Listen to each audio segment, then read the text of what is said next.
Ladies and gentlemen, please welcome Fall Meeting Program Chair, Catherine Hibbard.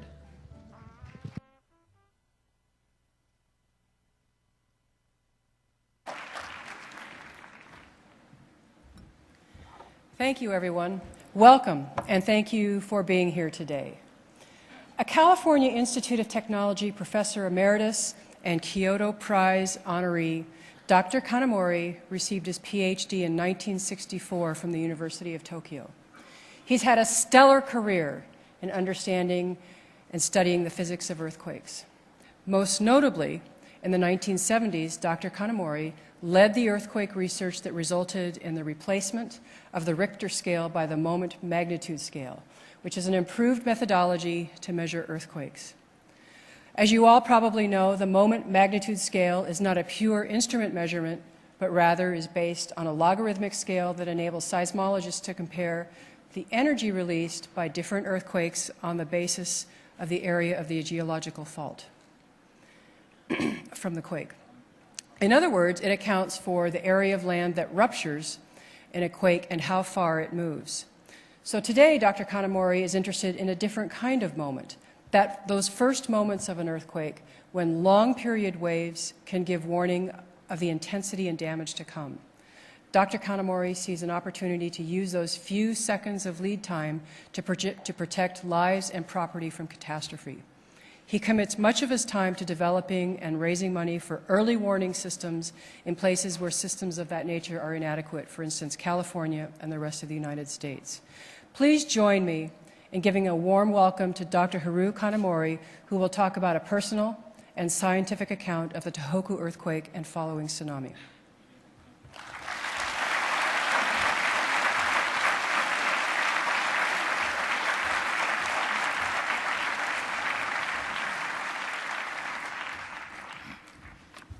Thank you very much.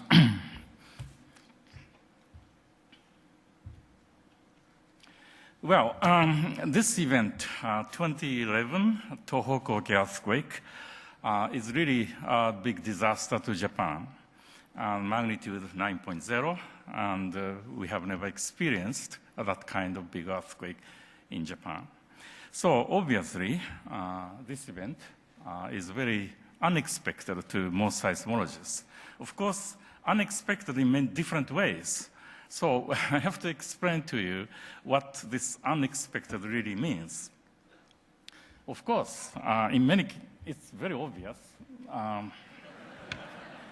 that new earthquakes, 8.5, have been known in the area for many years.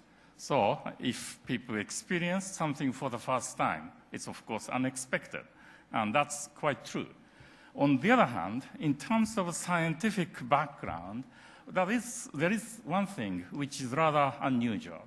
In Japan, off Tohoku here, where this event happened, the subducting plate, which is the Pacific plate, is very old, nearly 130 million years old.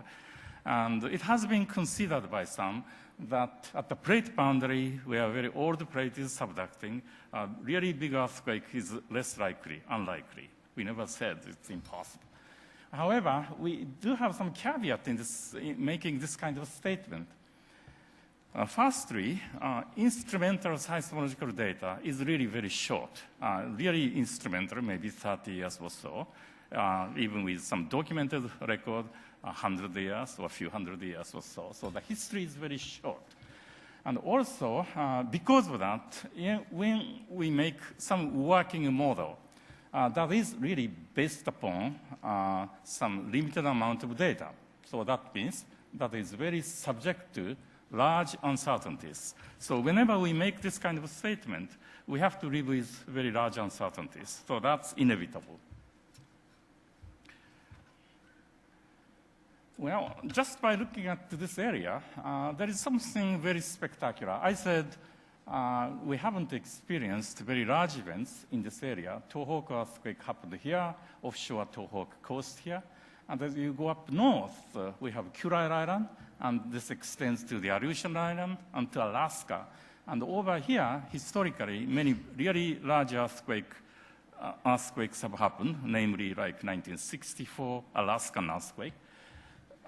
However, the size gets smaller towards Japan, and as you go south from here to the Marianas, events get even smaller, and in many cases, nothing. And this idea sort of led to the idea that maybe Tohoku area around here is a kind of transitional area between seismically very active part and seismically less active part. And in terms of tectonics, in a way, there is something very interesting. Basically, as you go north, and also Chile, for example, very young plate is subducting. On the other hand, as you go south, very old plate is subducting. So this sort of led us to the concept of Chile versus Mariana type idea.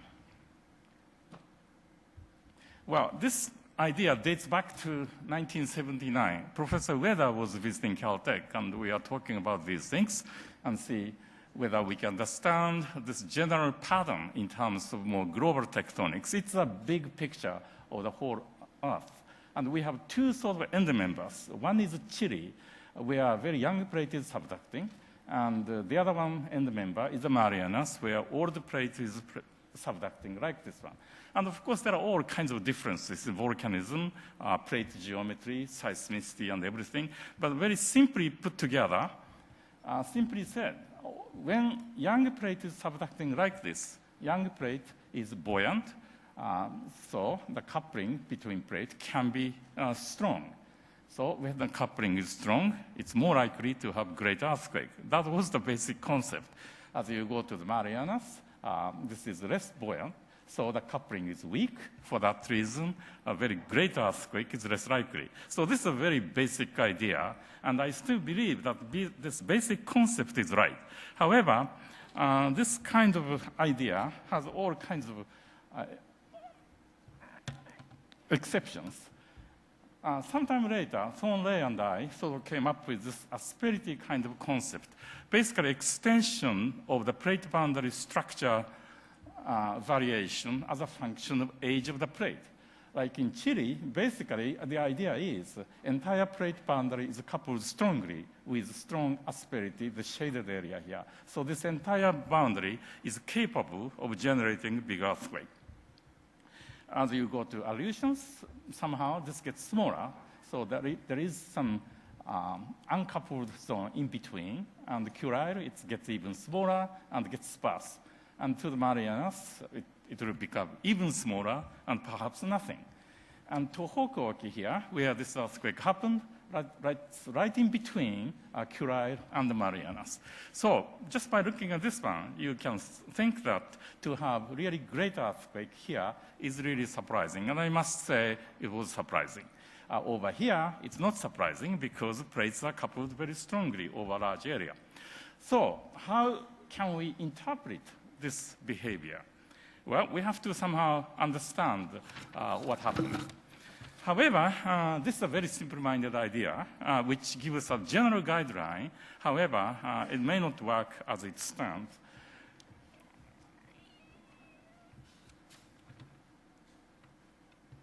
Well, Mother Nature doesn't work very simply. That can produce many exceptions. And this is really the kind of data we had. We are quite aware of this large scatter. One axis is the magnitude of the largest earthquake in each region. And this magnitude is taken as a proxy of seismic activity, not necessarily the maximum magnitude expected for the region. So this is to represent the level of seismicity of each region. And the vertical axis is the age of the plate subducting. As I said, in case of Chile, it's very young, and at least the largest magnitude was 9.5 or so. And in the Marianas, it's very old, and the large event was very small. Northeast Japan, we are talking about, is here, and there is a big scatter. So this kind of scatter simply means that in addition to the age, there are many other factors that can control seismicity. This is the way Mother Nature works. We have to really look at these variations.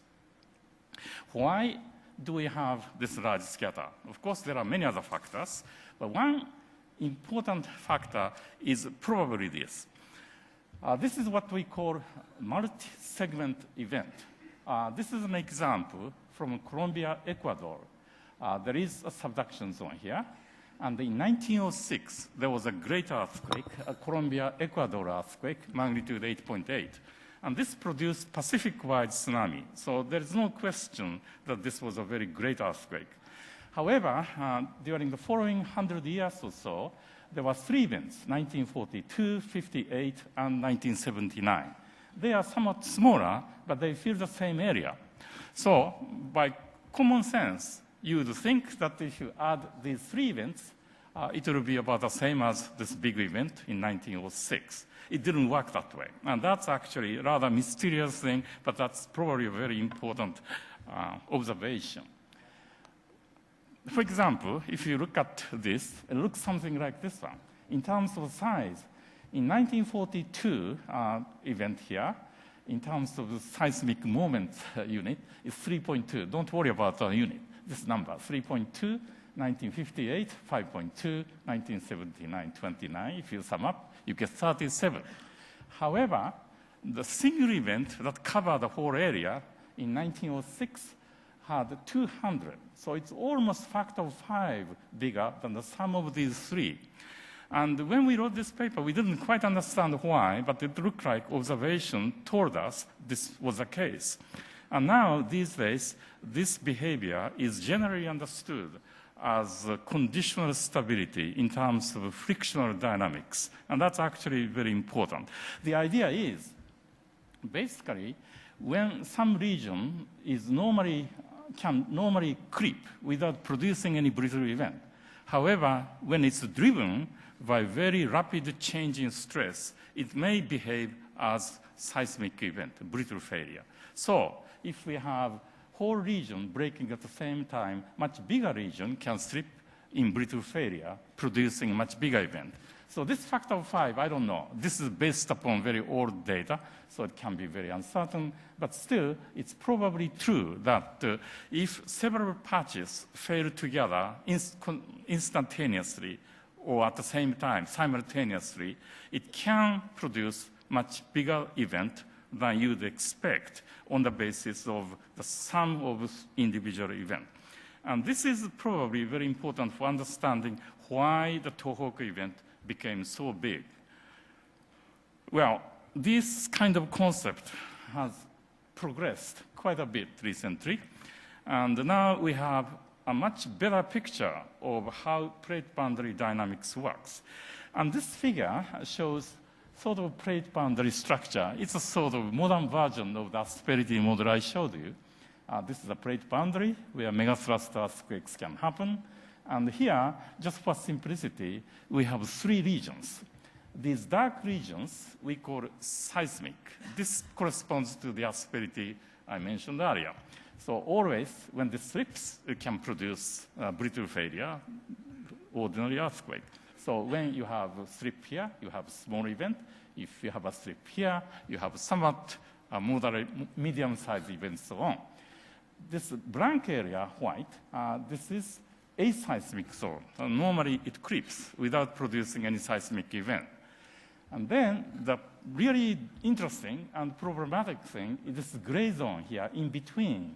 And this is what is normally called conditionally stable region.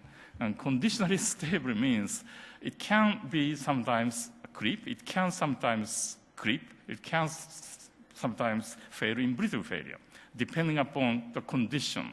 The condition being how quickly the place is driven. If you have a big earthquake nearby, it's driven very rapidly, and it can slip as a seismic event. But if nothing happens, it can just creep without producing any big earthquake. And because of this, the seismic behavior can change drastically. Even if the spatial distribution of these things is the same, depending upon how they fail, the result can be very different. So if we extend this idea in the plate boundary like this, where you have heterogeneous distribution, you can expect very different seismic behavior.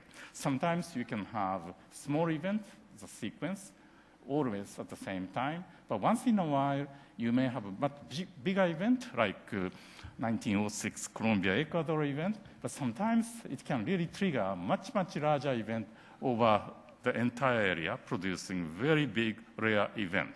Because the property, the slip property here, depends upon how it slips. And this is one of the reasons why it's so unpredictable how seismic events happen on a boundary like this one. Of course, we don't really understand this in full, so there could be some more progress in this kind of understanding. So these are the sort of ideas behind this old plate subducting, less likely to have big earthquake. Well, but all these ideas were pre-GPS. GPS measurements became available in Japan toward the end of 1990. But before that, of course, there was no real measurement. So these were just simply the ideas. We thought if we have this kind of conceptual model, it's easier to understand seismic behavior. But there was no way to measure exactly what's happening on the plate boundary. So as a science, it's not a very satisfactory situation. We can come up with all kinds of hypotheses. However, there was no way to check. Well, 1990s, GPS measurements became available. Now, we do have some answer to some extent. And that was very important development. And I'm sure you have seen these figures many times during this meeting. Well, there are many studies, actually.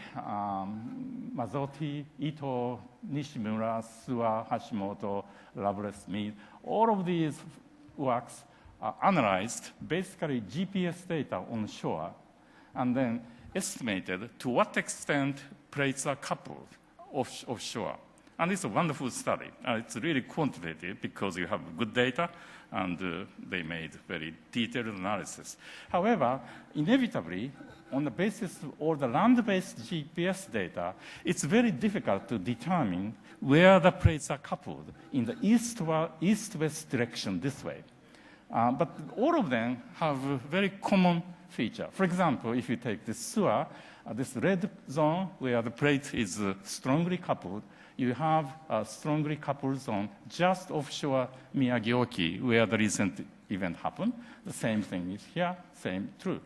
However, this east-west location is very difficult to determine. By common sense, you can tell all the stations are here, so it's very difficult to determine exactly where east-west, where this coupling is. But regardless of that, whenever we see this kind of thing, it's very obvious that something is going on offshore. The plates are coupled somewhere. We couldn't quite tell exactly where. But if plates are coupled somewhere offshore, that's a bad sign. Eventually, it will produce big earthquake. So these results really have triggered some concern regarding the possibility of seismic hazard offshore Miyagi. Several papers were written.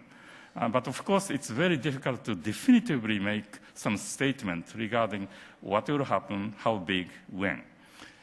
But anyhow, this is a progress because now we have instrumental data which indicated that significant plate coupling offshore Miyagi Prefecture was happening.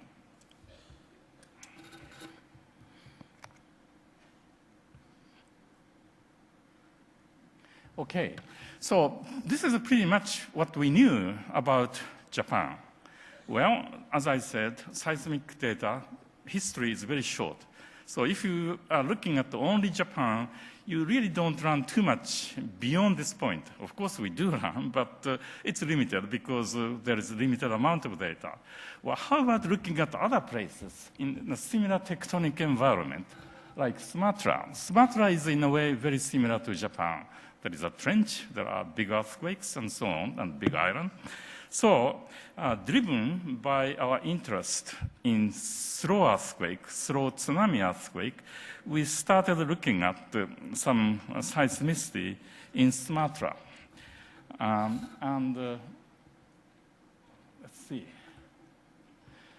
There was a very important paper by Newcombe and McCann, 1987. And this is Sumatra. and this is Sundak trenches here, and there are lots of islands here. And they documented one event in 1907, which is really very unusual. This map is taken from their paper.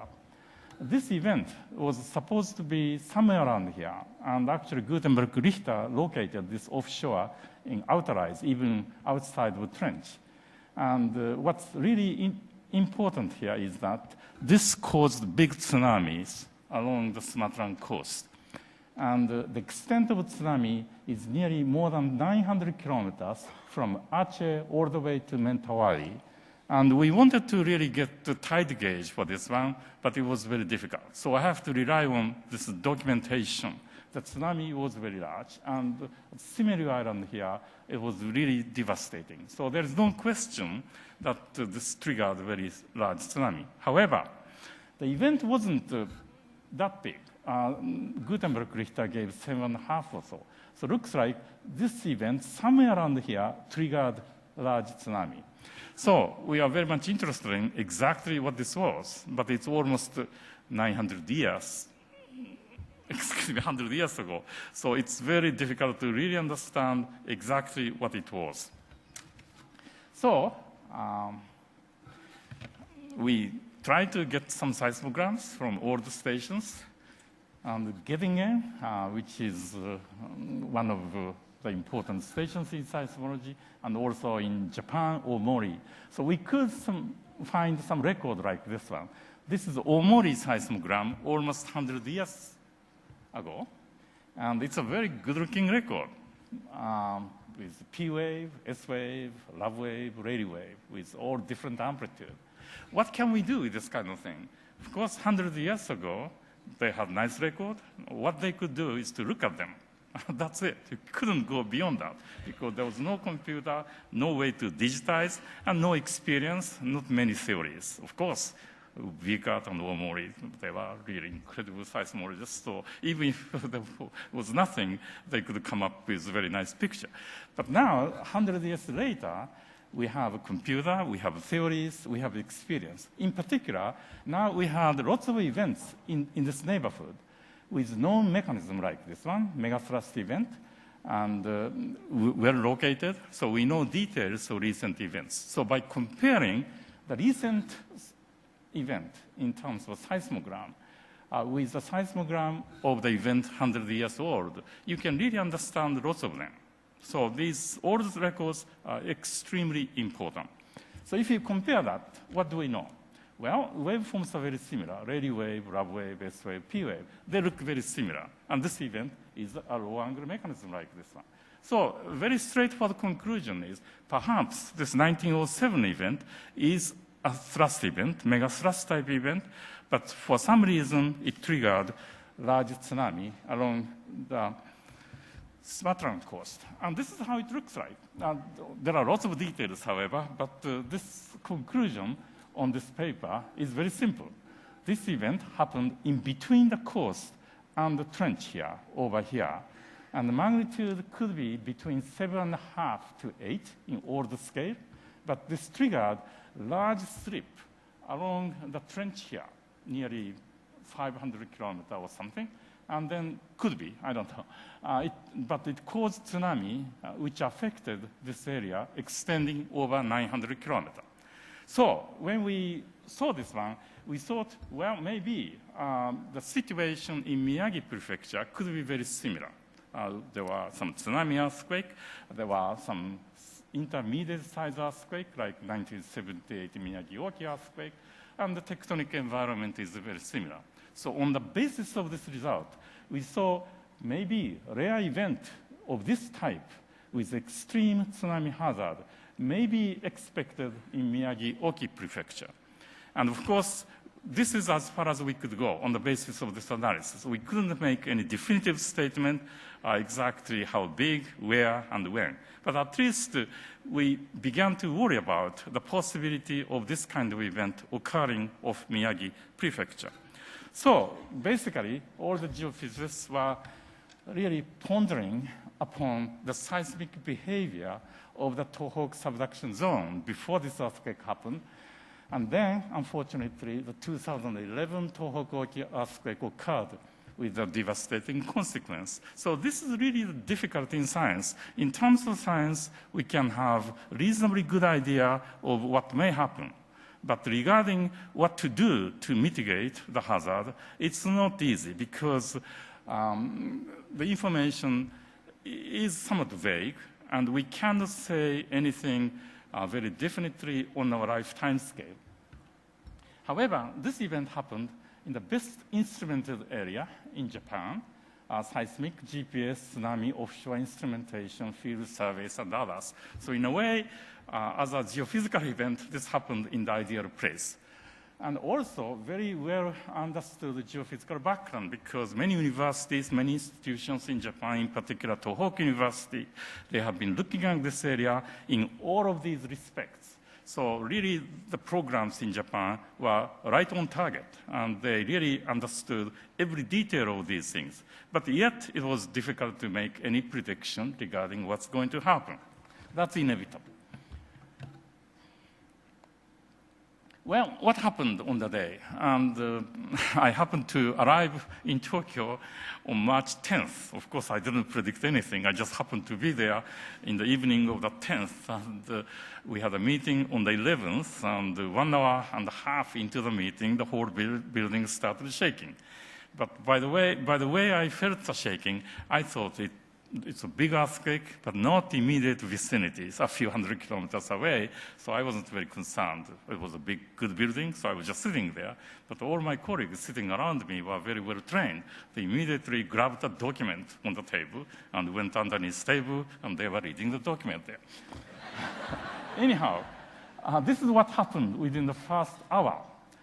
In 3 minutes, JMA said 7.9. Someone came into the room and told us JMA gave 7.9, and they said maybe 3-meter tsunami in Iwate Prefecture and Fukushima Prefecture, and 6-meter tsunami in Miyagi. And I was really very impressed. In 3 minutes, they came up with this information, and I'm sure that the information was very effective in saving lives.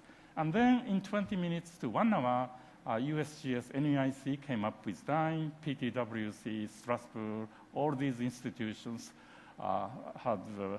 came up with a very good estimate of magnitude, and even more, they could estimate the mechanism. So within 20 minutes to 1 hour, it became very clear that this event is a big megathrust event offshore near Trench. And just knowing that a magnitude 9 thrust event has occurred offshore is just critically important for recognizing an extraordinary emergency and for initiating immediate action. And this is really very important. And this wasn't possible some years ago. So now, this is the area where seismology made obvious progress. And within a few days to a few weeks, many institutions in the world started working on this event. And they analyzed the tsunami, they analyzed seismic data, GPS data, offshore data, everything. So they came up with sort of a slip distribution. I don't have time to go over details, but there are something in common. From tsunami data, it became very obvious that there was a very large displacement near the trench, like here. And from seismic GPS, it's not very easy to constrain regarding where it is, east-west. But it's almost certain that there was a big slip around here. And also, high-frequency energy came from the zones close to the coast. And these things became very clear within a few weeks or so. And in a way, this is a summary statement regarding the nature of this event. Well, what's most important is there was a large slip near the trench. I don't know exactly how close it is, but somewhere around here. The amount of slip is probably bigger than 50 meters or even 60 meters, and the high frequency was radiated here. And this large slip along the trench, we have never seen it before. So we didn't really foresee this kind of a thing. And this is really the most unexpected aspect of this event. And just to see how unusual this event is, this single figure is probably good enough. This is what seismologists call moment rate function. This is essentially proportional to energy rate, the power of the source. And I just compare 2011 Tohoku Earthquake event with 2004 Sumatran earthquake. And if you look at the Tohoku earthquake, there is a single large peak like this one. So this means the power was very localized in time. In a short time, the large amount of power happened. And the energy was radiated in a short time. And that's really the important characteristic feature of this event. So this means there was some zone very close to the trench, localized, which produced most of the energy. On the other hand, even if Sumatran earthquake is slightly bigger, it doesn't have this kind of big power. It's a kind of sequence of these events. So in a way, Sumatran earthquake is a kind of triggered asperities, which were triggered one by one in sequence. On the other hand, the Tohoku earthquake came from a very localized, strong spot, which we didn't know. So this is one really important aspect.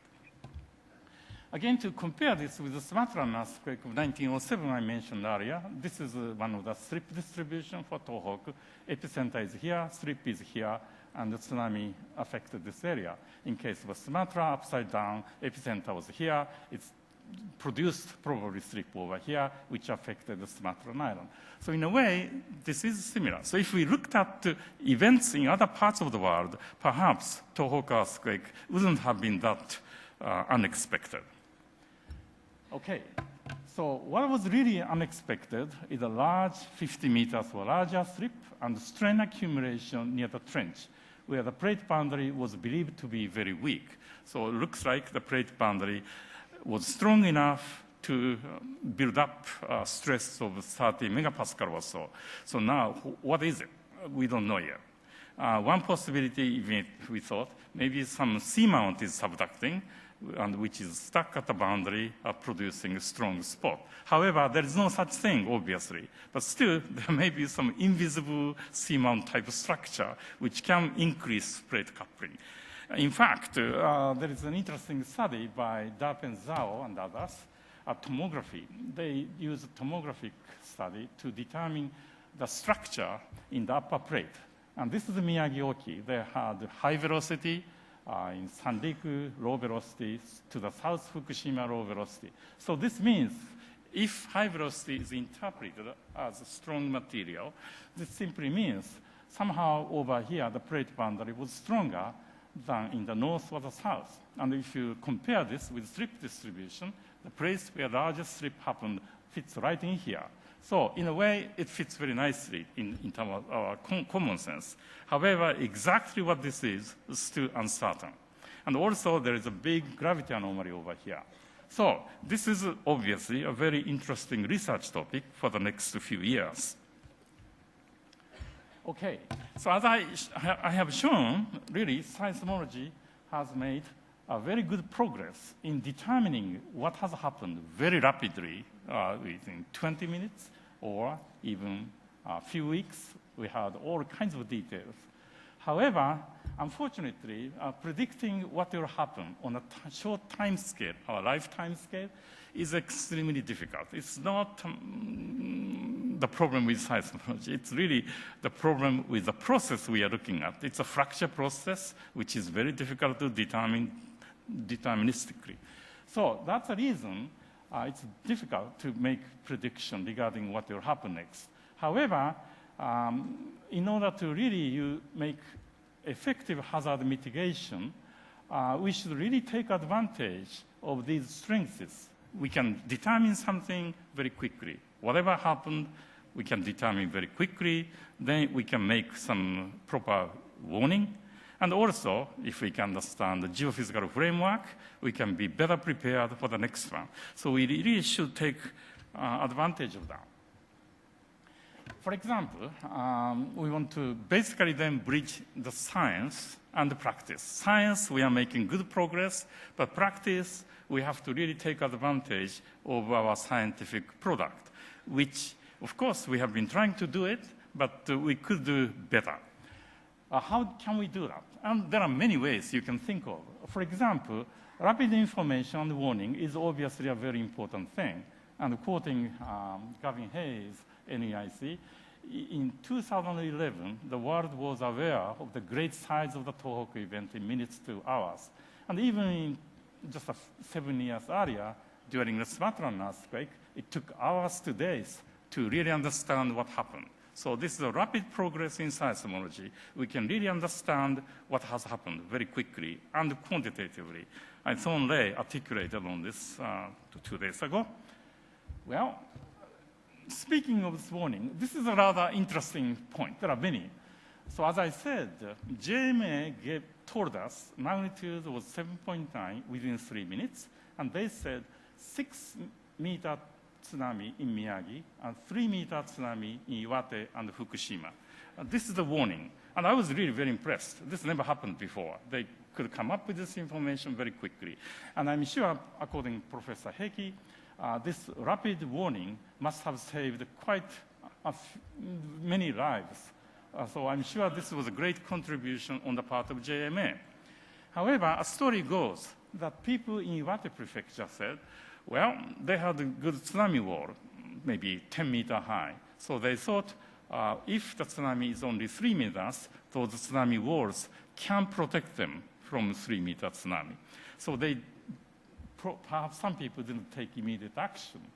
However, suppose if JMA had magnitude 9 in 10 minutes everywhere along Tohoku coast, then with better education and infrastructure, I'm almost certain that we can save far more lives. So unfortunately, because of this earthquake, 20,000 people died.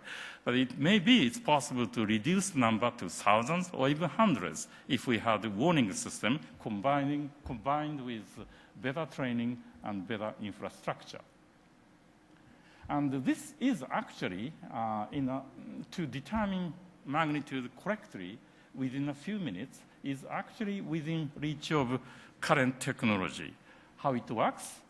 It works something like this one. This is a kind of illustration. The event happened here, and Japan has many stations over here.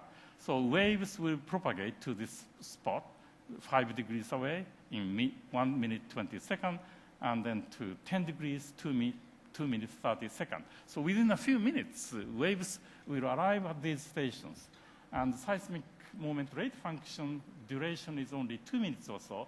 So the whole source information is included in 2 minutes or so. So if you capture the wave over this time duration, you can determine what happened at the source very accurately. And this technology exists. So if NEIC, for example, had the information from these stations online, they could have determined magnitude 9 within a few minutes, which could have saved many, many lives. Unfortunately, this wasn't implemented. So we are always one step behind, but technology is here. So we are quite optimistic in a way that we can make good use of technology. How about infrastructure and others? And of course, land use management is very important, and this has been done in Japan. Well, how about infrastructure? Well, there are many, like important ones are tsunami walls and vertical evacuation to study structure in the tsunami-affected area. People can take shelter there. Well, one of the success stories is this. There is a small village in Iwate Prefecture called Otanabe, and this town was really devastated in 1896 with a 15-meter tsunami. And the chief of the village argued, well, we had a 15-meter tsunami 100 years ago. We should build wall 15.5 meter high to protect them. And they did, against all kinds of objections. They built a very good wall over here, like this, 15.5 meter. And this time, this worked perfectly. There was no single drop of water behind this one, so no one died. And on the other hand, in front of this one, the fishing some facility here, there was a significant damage. So this kind of hardware certainly would help, although you have to consider all other factors too.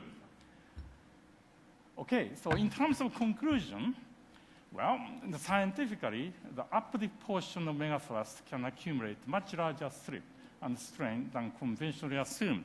And we still don't know how this happened. So this is really an important subject to study. For whatever reason is, when plate is coming in, there was a very strong spot, and where at least stress of 30 megapascal or so had accumulated. Secondly, very large slip can cause simultaneous failure of fault patches, resulting in an extremely large and rare event. This is probably the work of this conditional stability I mentioned in a general term. However, regarding exactly what physics is going on is not very well understood. So this is another very exciting scientific challenge. How plate boundary can behave depending upon how it's stressed, how it's driven. And this will be a very important subject. And the GPS, geodesy, land-based, everything, of course, very important for understanding strain accumulation pattern. And historical record is too limited. So we have to look at other places, and we have to look at all the events as carefully as possible to see what is possible, what is not possible. The application of modern technologies in offshore instrumentation, earthquake and tsunami early warning, and structural engineering, together with public preparation and enhanced infrastructure, is a key towards effectively reducing the impact of rare and devastating events. And many of them are available now, but unfortunately, many of them were not implemented. And this is where the problem is. The science part is making progress, and technology is making progress, but they are not quite effectively linked together, so that we are always one step behind in terms of using most recent scientific products for effective mitigation. And if we do this, I'm pretty positive that we can make significant contribution towards reducing hazard using the most modern product of science. So after I made, thanks to the help of Tohoku University, I made 3-day field trips in the area, and I came away with very positive feeling that if we do good science, it can be eventually used very effectively for the benefit of society. Well, this is essentially the conclusion, but I want to mention one thing. Looks like, in terms of understanding core seismic behavior, looks like everything worked very well. You have seen many slip distributions, which could explain core seismic data very well. So looks like we feel we understood everything. However, I must have one caveat here. This is a very nice, great map produced by Loveless and Mead.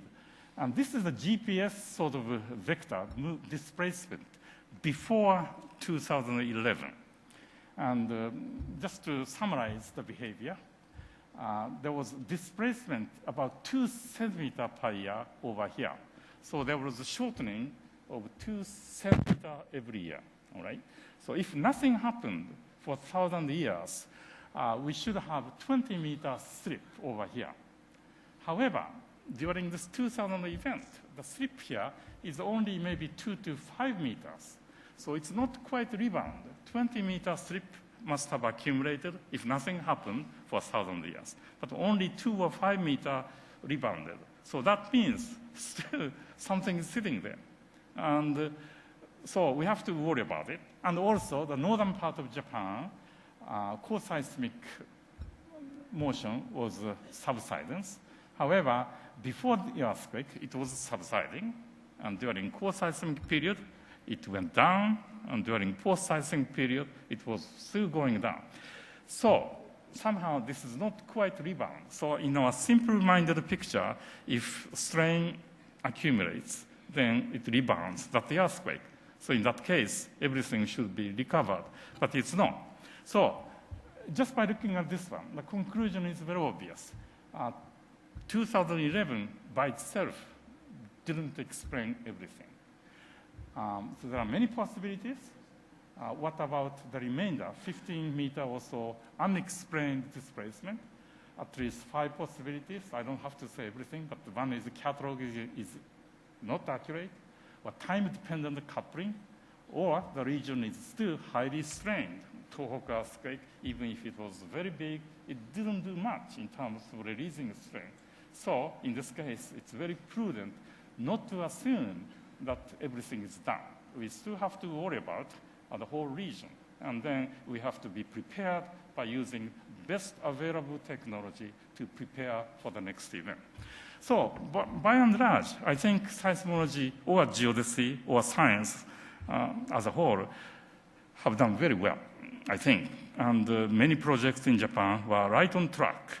And if we make just the effort to use it effectively for hazard mitigation, science as a whole can contribute to our society in a very positive way in reducing the damage caused by the future big earthquakes. Thank you very much.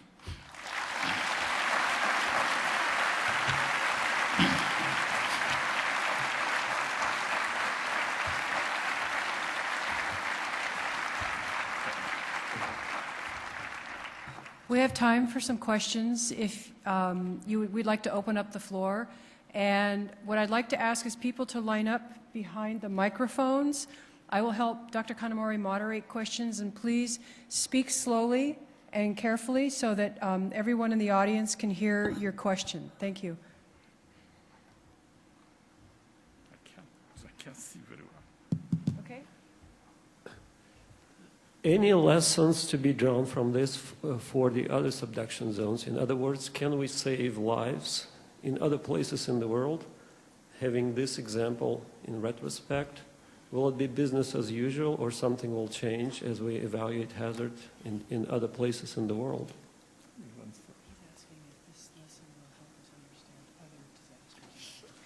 Of course, I mean, anything we learn from this one would help us to prepare for similar things in other parts. However, I think one thing which is common is to really build a quick warning system, whatever it is, because many of the natural hazards, even if we understand very well the science itself, the way it happens is unpredictable, because this is really inevitable. Because of the nature of the process, we cannot really pinpoint exactly when it's going to happen.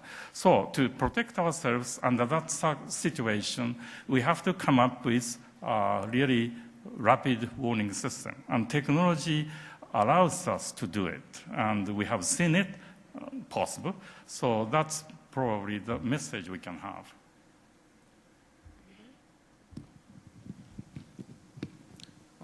My name is Koichi Nakamura from Japan. I was one of the last students, Professor Kanamori. You gave the Japanese student a series of lectures on earthquakes in November to December 1972, 39 years ago.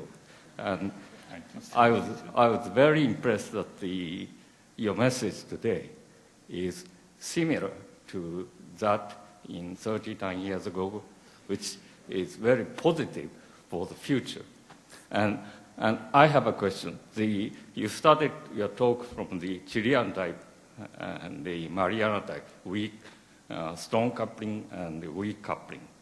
And I wonder whether the strong coupling from north to weak coupling to the south is gradual, or it is very sharp, distinct boundary between the strong coupling and weak coupling, and the Tohoku earthquakes was just at the southern end of the strong coupling because of the triple junction. Well, as I mentioned, the Tohoku is really located in between, so transitional zone.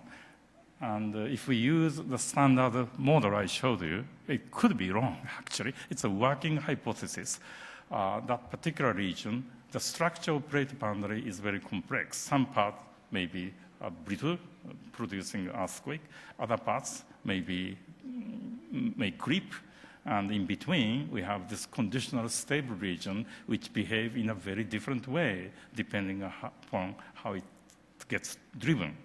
So to answer your question, I think if our general picture is right, Tohoku is right in the transition zone, not necessarily southern end of whatever end of the strongly coupled. So don't use the strong couple, weak couple too literally. I mean, it's very important to understand basic physics of how this heterogeneous plate boundary behaves depending upon how it's driven.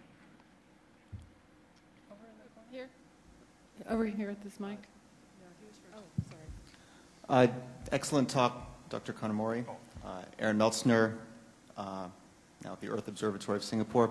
As you know, we've been looking at the paleogeodetic and paleoseismic record at the southern end of the 2004 rupture off the coast of Sumatra.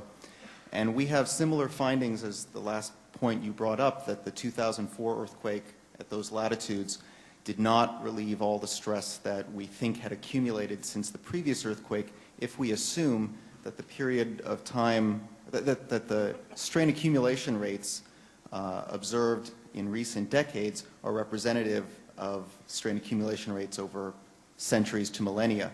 And I just want to ask if you think maybe it's possible that strain accumulation rates, even those observed over several decades, may not be representative of long-term rates, and how that, well, I guess how that would affect hazard is probably more obvious.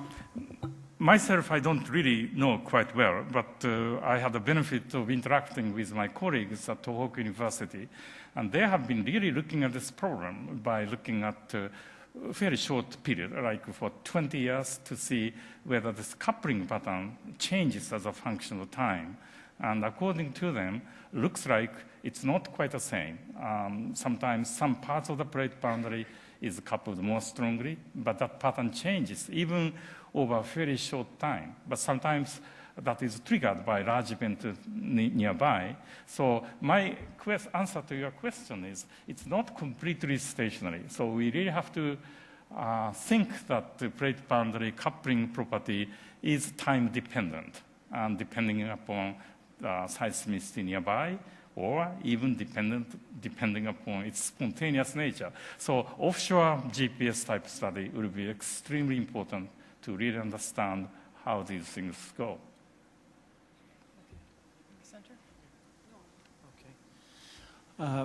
David Lumley, University of Western Australia. I'm interested in the fact that we've had several very great earthquakes in just the past few years around the Pacific, including Tohoku. And I wondered what your thoughts are if you think it's possible that for such great earthquakes that there might be stress propagation occurring around the whole Pacific plate. Well, we have debated about this kind of problem for years. And certainly, the whole globe for planet is one way or another connected either elastically or even through atmosphere or even ocean. So if we have one event at one place on the planet, obviously it would affect other places. So in that sense, it's yes. However, exactly how it works, we don't understand. And just to look at this activity since 2004 to now, certainly at face value, the seismicity has increased. However, if you look at the entire history, from 1952 Kamchatka earthquake to 1965 Aleutian Island earthquake, there was a huge peak even of seismic activity in the past century. So this current increase in seismicity is not particularly unusual. We often have this one. But scientifically, it's again a very interesting subject. If we have big earthquake on one plate boundary, well, to some extent, it would affect activity others. So I think the best thing is, again, long-term geodesy to see how stress builds up in other plate boundary depending upon activity in other place. So I wouldn't discount that effect. But at the same time, at this moment, our knowledge is limited to say something very definitively that something is going to happen somewhere because of this event. Kanamori-sensei, thank you very much for the wonderful presentation. We learned that science of seismology developed for the last 50 years greatly, together with the geodesy and many other fields of geophysics.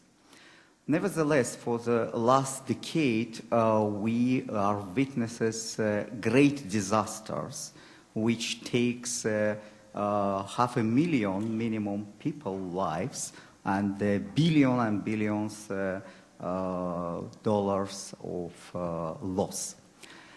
My question is the following. Today, you are considering promote the transdisciplinary and multidisciplinary research. Not only the research which should be definitely developed in each specific field, but to construct a roof, very strong roof, which can give understanding when seismic, particularly hazard, turns to be disaster. And that is very important. And the link not only with natural scientists, but with social scientists. And particularly to your lecture, I heard most recently the presentation related to the reconstruction in Japan, and that is the plan, the 2 sets of walls to be constructed, 10 meters and 18. But the knowledge, as you mentioned, particularly of science, is limited. We don't know exactly it would be 18 meters wave or 19. And in this case, how to really bridge our science to society. Perhaps we need also to transfer this knowledge to the social sciences and psychologists and to change the perception of risk of the people living there. Thank you. I think that's a very important point. For example, science has really advanced quite a bit in seismology, for example. And so we now understand the difference in the characteristics of events. Even among magnitude 8 events, sub-magnitude 8 events may have stronger high frequency than others. And this kind of difference is very important for designing structures and others. For example, in case of Tohoku earthquake, the shaking damage was very little. And of course, this is to some extent the great engineering practice in Japan. But at the same time, the ground motion from a 2011 event wasn't particularly strong. Why? The reason is, well, maybe, I don't know. But one possible reason is steel plate boundary is not completely strongly coupled in Tohoku because that was produced by that gray area, not necessarily dark area. So that's why the ground motion wasn't particularly strong. But we can't expect the same thing for subduction zone events elsewhere. Maybe the magnitude could be less than 9, but still it could be ground motion strength may be much larger. So this kind of variation, seismologists are beginning to understand. The problem is this kind of information is not quite effectively communicated to the rest of the world, engineering, social science, and everything. And we have been saying all this. However, the progress is very slow. Somehow, we don't communicate very well. So practitioner, scientists in different disciplines. And if we really talk to each other and understand these things, it's very important. For example, we give magnitude. And magnitude is the only parameter used in designing for nuclear plants and others. It doesn't make any sense because magnitude is one parameter, but there are many other important characteristics. But those are not communicated. And that has to be really improved. That's one of the lessons, I think, from this earthquake. We have time for maybe 1 or 2 more questions over here. Thanks. This is Harsh Gupta from India. My compliments for a wonderful talk. Very specific question. Over the last 2 decades, because of GPS measurements, we have got strain accumulation calculations all over the globe. And then we keep on saying that how much energy is released in these earthquakes and what is the balance left. What part is played by the slow earthquakes, which we are discovering now? And how does it affect the total energy balance? That's the first question. The second is that now we say that in that region, a big earthquake could have occurred, which we did not think earlier. What we should do to discover some similar regions elsewhere on the Pacific boundaries and elsewhere?